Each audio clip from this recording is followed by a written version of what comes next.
Terms that I throw around a lot on this show.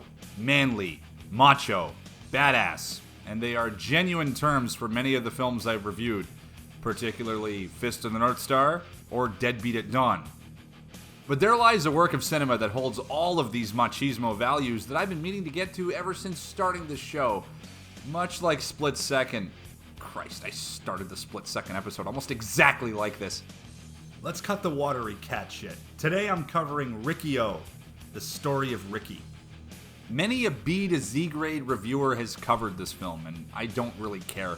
I was raised on ultra-masculine manga. I saw Ninja Scroll past midnight when I was like 9 years old, rented Fist of the North Star on VHS not long after then, and I'm talking the manga film, not that malarkey where Caligula turned into a big beefy zombie for some reason and yells, "Fist of the North Star!" at Adrian Paul. No! Dude, that was Gary Daniels. Ain't they the same guy, though? What I'm getting at here is, I know my manga shit. Especially when it comes to ultra-violent anti-hero badasses who know brutal pressure points that make people explode and shit. The world of anime to film adaptations is filled with harsh terrain to tread through. What I mean by this is that it's mostly absolute shit. For every excellent adaptation, like say Guyver 2 Dark Hero or Riki-Oh, there's a stockpile of hideously terrible adaptations like Fist of the North Star, Dragon Ball Evolution, Ghost in the Shell, and most recently, a film that's pretending to be an adaptation of Battle Angel. But really, it's just a boardroom full of over-the-hill curb munchers who don't understand that the big eye thing in anime is an aesthetic, artistic choice. It doesn't mean that the character has ginormous fucking googly eyes. This is an anime thing. When you adapt to the big screen, the human fucking actor playing the character is allowed to have his or her normal fucking human eyes. No one else in this movie has big giant googly eyes. Of course, James completely lost the plot years ago. Cameron is attached to this project. Can't wait for those Avatar sequels everyone's been dying to see. Look, the point I'm trying to make here is that if there ever was one, the story of Riki is a fantastic manga adaptation. It manages to capture the essence and the overall look of the original source material. It captures the characters well. And of course, it's ridiculously ultra-violent, as it should be. Okay, I know I'm going on a tangent here, but this is probably one of the biggest fuck-ups when it comes to that live-action foughtness film. There's like no blood in it. Gary Daniels isn't even really that bad of a choice for Ken. I mean, he's jacked and he can do martial arts. I also really dig Costas Mandylor as Shin. Dude always delivers as a solid villain. But what's the one thing that even casual fans fucking remember about Fist of the North Star? Exploding heads, chunks of brain and skull flying about the place, with people's neck holes spraying geysers of goddamn blood. Don't get me wrong here, not everything is supposed to have blood in it. But if the manga is ultra-violent, and the movie features, it's a character that punches people and makes their heads inflate and explode. And if you cut away from that, you fucking failed. If your Fist of the North Star movie cuts away from that, you failed to make a Fist of the North Star movie. The story of Riki takes place in the oppressive future world of 2001, where prisons are now owned by corporations and the law enforcement is really corrupt and shit. Stoic badass Riki has been imprisoned for using hyperviolence to defend the honor of his girlfriend. He was also shot 5 times and decided to keep the bullets in him because he's really, really, really badass. Within the prison, he goes on to face many foes like Oscar, who is a total badass in his own right, a one-eyed, porn-obsessed, hyper-corrupt assistant warden, and the rest of the gang of 4, which have superhuman strength similar to that of Riki. Now, instead of doing a traditional play-by-play review,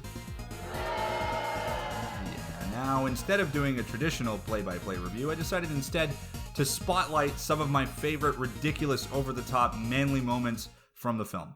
So on this episode of Project Badass, we're going to be looking at the top 5, maybe 4, ridiculously macho, over-the-top, manly scenes from Riki-Oh, the story of Riki.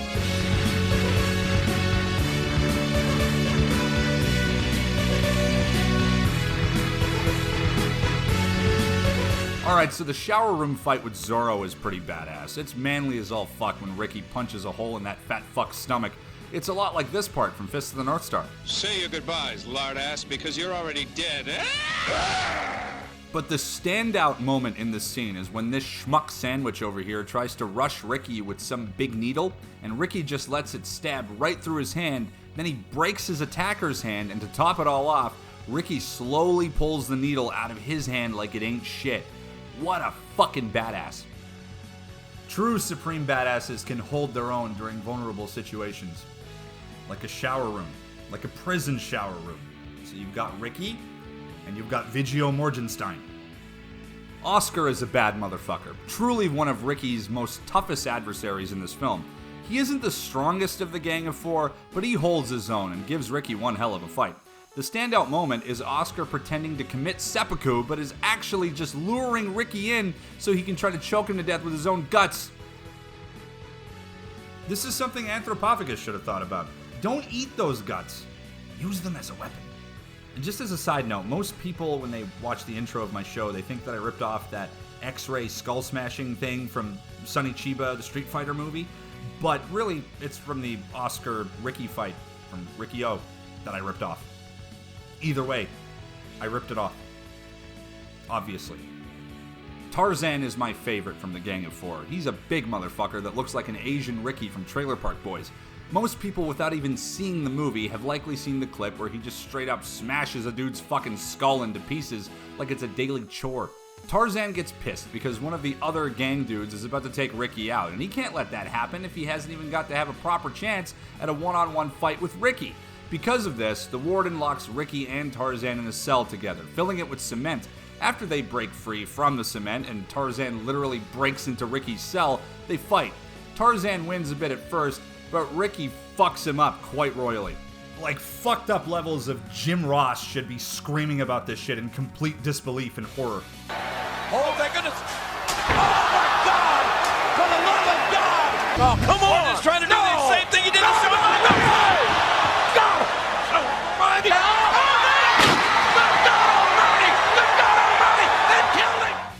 Even though he got totally royally fucked up by him, Tarzan has a respect for Riki, and he doesn't want the warden to kill him. There's some hydraulic press thing lowering down in the cell to crush them both. Riki can't hold it himself, so Tarzan, fucked up as he is, helps hold the ceiling up long enough so Riki can escape. Now, there's this big insane finale where the main warden of the prison turns into this big hulked up monstrosity and fights Riki to the death. But I'm not covering that. It's what follows that counts.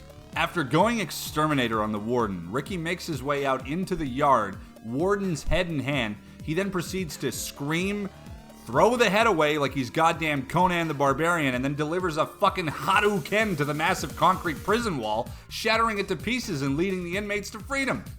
The end. There are other supremely badass moments in the film too, like flashbacks to Riki training as a young man, where he's in a graveyard smashing tombstones. That shit's pretty fucking cool. But I've chosen to spotlight a scene early on in the film where Riki, out of extreme anguish, does karate in the rain.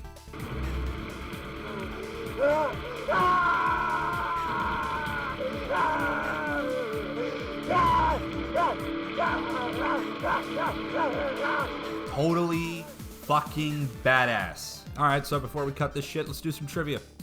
First off, the story of Riki is the first Hong Kong film to receive a Category 3 rating for violence, which I'm guessing is like an equivalent to an X rating. When Riki is exterminating the warden in the meat grinder, so much fake blood was used that actor Si Wong Fang, who played Riki, was unable to wash the blood off for 3 days. Yukari Oshima, who plays Gang of Four member Huang Chan, is not only interesting because a woman playing a man due to the character in the manga being meant to be a very pretty man, but she's also one tough bitch. During the fight scene where the prison opium compound is on fire, Yukari wasn't doused with enough water for protection, so her neck began to smoke and blister during shooting. Su Wong Fang asked her why she didn't just call for a cut while it was happening, and she just responded with, "You weren't done with your lines yet, I wanted to wait for the cut." Supremely badass. And with that, we conclude this episode of Project Badass. Join me next time for more Always Sunny references and video game music. It's the final!